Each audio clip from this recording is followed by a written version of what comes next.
Hello.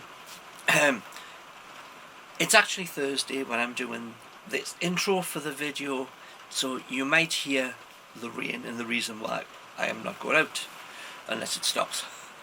So, let us talk about Wednesday's drive, and let's start the clips that I got off the dash cam and see how it is. Now, as you take it, if we're calling this Wednesday, which we are, it's a nice sunny day. So, it's a nice sunny day. Just take it, accept that, ignore that you can hear the rain on the roof. It's a nice sunny day. So, today our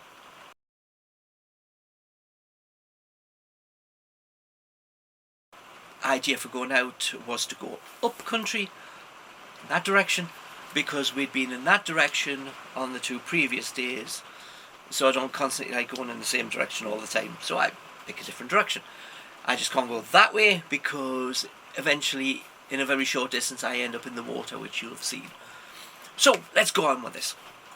So let us start. First trip, first stopping point. We are leaving here and we're going to pass through logs and we are going to head to a place I can't pronounce properly, something like Greenock or something like that. When you're there, after we've done the drive, I have a lovely little pan shot of what the sea, because it's right on the coast, looks like before we leave there.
Right, this is, I can't pronounce it. I'll go past the sign and show you. But we've come along the road, and as you've seen the drive, you've seen the nice views we have. You know, look at this. It's a nice sunny day, and we have some nice views. Yeah, this is the reason why I said we'll come up the coast bit and go around the coast. I wouldn't normally come here, we'd stopped on the main road and continued straight to Greenock and Port Glasgow. But one, it's quite soon. It's not that much after 9 o'clock at the minute. That may be why there wasn't as much on the road, except for the big truck and the very slow car that wasn't doing what the speed it was supposed to be doing. It was 10 miles under its speed that it was supposed to be doing. So it was holding up. It's the one that pulled into the garden centre. The blue one. Yeah. He was definitely, and there was no way to get past him. So we're out. Let's see where we get, and you can have a look at some of the roads. We're going to continue from here. We'll be continuing around to Greenock, and let's have a nice sunny fresh air day. Okay, see you in a minute. Now we're back at the car. We are now going to move from here up the road to Greenock. It isn't very far, so it's quite a short video for there. In Greenock, what I'm going to be doing is I'm going to be having a look at a number of charge points in the area, have a look and get information on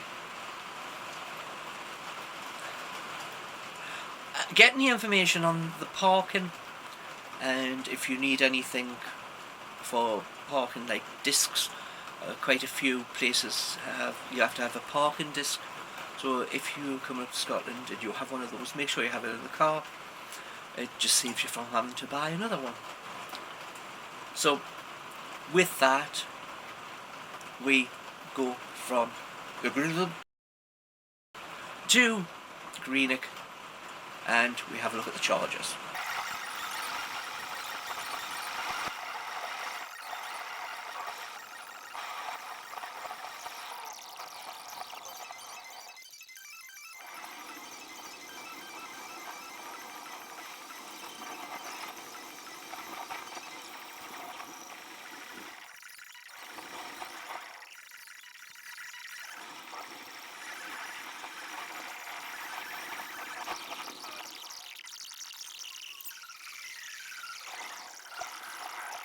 From Greenock we are going up the road to Port Glasgow. Now I didn't do a video for that piece of the trip on the grounds that it's technically 2.5 to 3 miles from where I leave to when I arrive. And once again, I would normally just go into the Tesco's car park and park there for looking at Port Glasgow because it's not a very big place. But this time I went up to a charger in a car park that is just around the corner and up a slight hill from Tesco's behind. So that's where I went, and I have a small clip I think from there showing the charger. And I went around Greenock and had a look at the chargers. That took up quite a bit of my time to do that. So on PlugShare there's a number of pictures and descriptions on PlugShare that I did when I was up during that time. We are here at Port Glasgow. This is the top car park, and down here between these trees, if you come to this post, there's actually the two other ones just off the high street in the car park. So as we say, there is more close by. Not only that, there's not just the two down there, but there is one at McDonald's, which is just round the corner as well. Two at Tesco's, and there's 150 at Tesco's. That is the only 50 I have found around here.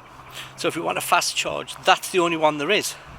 There is also a line of 3 at just outside of B&M, which is just the other road next door to Tesco's. So there is a lot just in this little bit of area. So I've actually visited all of them, took some pictures to put up onto PlugShare for it. I'm at this one. I've been here about 2 hours. We're clocking up I'm going to be stopping in a minute. It's put 11 units in an hour and 40 minutes. So it must be close to the 7 for me. But of course the Charger is a 22, so if you've got a Zoe it would go much faster. So let's have a look and see what the clock says. And yeah. Okay, with that we look at, there we go, I'm at 92%, 25 minutes to full charge, but we're not going to wait for that because we don't have to. I would have plugged in already just because I don't need it. There's plenty of other little chargers. I was here for the length of time, so I charged for the length of time. So we'll continue our trip. I'm going to go back a more windy road I haven't been on before, so that should be interesting.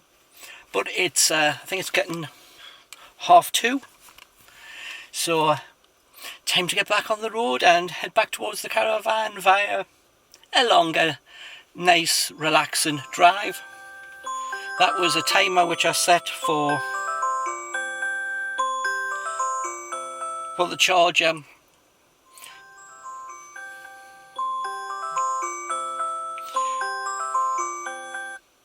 Which was set for 1 hour and 40, so I've been here a little longer than that. So we're ready to unplug, ready to go. As I say, I'm not waiting for the time to go off unless I have another drink. It's hot out there, and time to get back on the road. See, and keep watching. Yeah, a bit more road to come. Once we now leave Port Glasgow, I could have just come back along the road that I went along, but I looked at the time and it was a fine day, and I thought, well, we'll just have a little drive and cut across. So what I did was I went up a very steep hill, and this hill physically didn't go for very many miles, but I used 3 miles of range getting up the hill. I was 4 or 5 bars on my green accelerator bit to get up there, so it was pretty steep. So I cut across into Johnston after passing through some other little places.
And I stopped off at Morrison's, quick look in the shops before heading back because it was getting close to 4 o'clock. I didn't want to be caught in any rush hour, people coming back from work. So I came back. That bit of the video I think I do have, so you'll see me behind a big truck for a while, and when he decided to go that way, I decided to go that way, because there's no place to overtake it, so I would be stuck behind him for ages, virtually all the way back, so I decided to go the other way.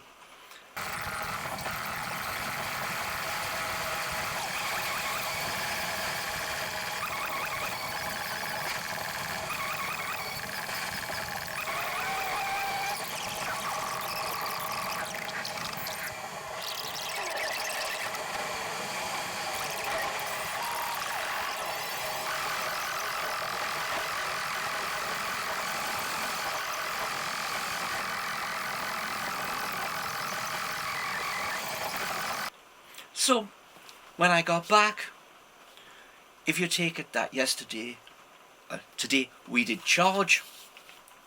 The charger did display how many units of power went in the car, and it said 11.9.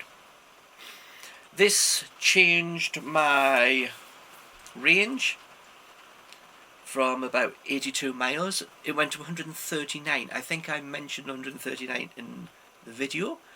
But when I started driving, and after I left and I was already on the road, it went up to 140. So it did a little recalculation there. So I did have 94% when I left Port Glasgow, and I'd been on the charger for 1 hour and 45 minutes. So with that, we came back with, I think we've got now 110, if I wrote it down correctly, range. So I've still got over 100 miles good. So yesterday we did 60 miles in that round trip, and the car went on switching off when I pulled up, said I did 6 miles to a unit.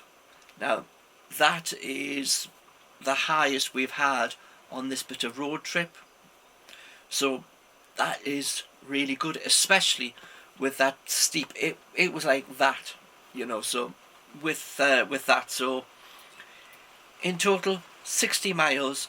But when I look at range, how much range the car said I had and how much has been used between each of my stops, between leaving the caravan I had a range of 106. It was 82 when I got to Port Glasgow. I left with 140 and ended up with 110. That comes to 54 miles worth of range used.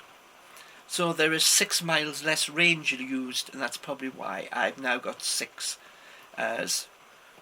So you've seen the road. It wasn't fast, and maybe getting stuck behind that truck, and maybe getting some wind resistance taken away, so less drag, and just the speed improved it to the 6.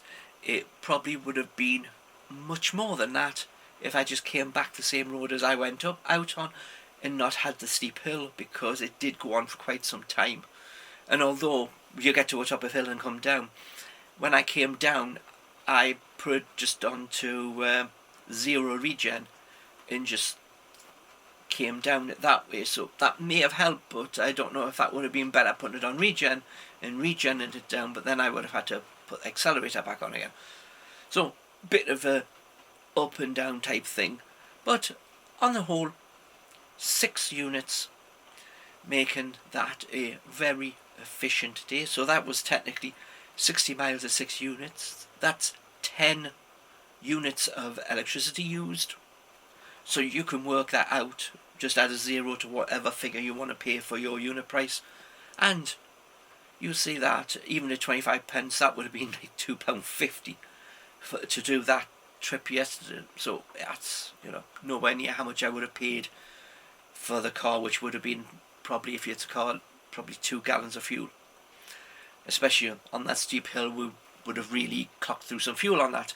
So with that, we end today, which is Wednesday, and we'll wait for Thursdays, and you'll find out that's probably going to be a very boring day.